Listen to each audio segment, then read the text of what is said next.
the general outline of it was that this was a, lab notes, and the process of discovery embedded in the terminology of layers.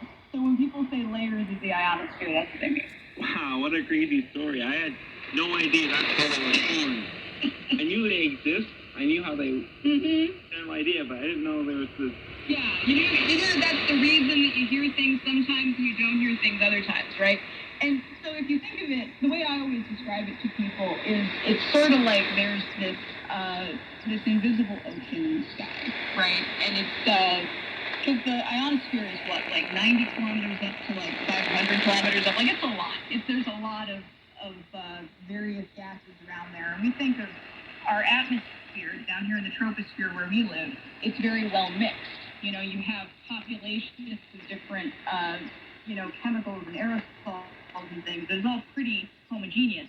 And in the ionosphere, you don't have that. You have these populations of ions that are quite separate from one another.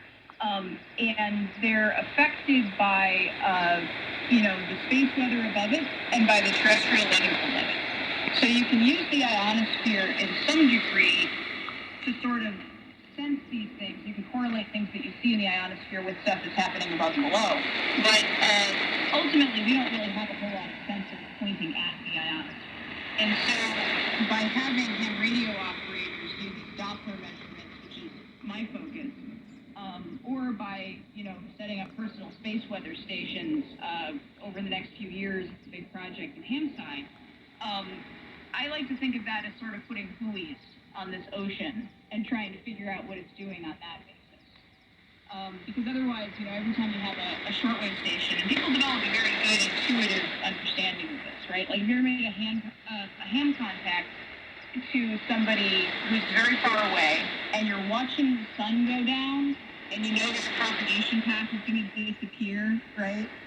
Like as soon as the sun goes down, that's the intuitive understanding of space weather that ham radio operators develop.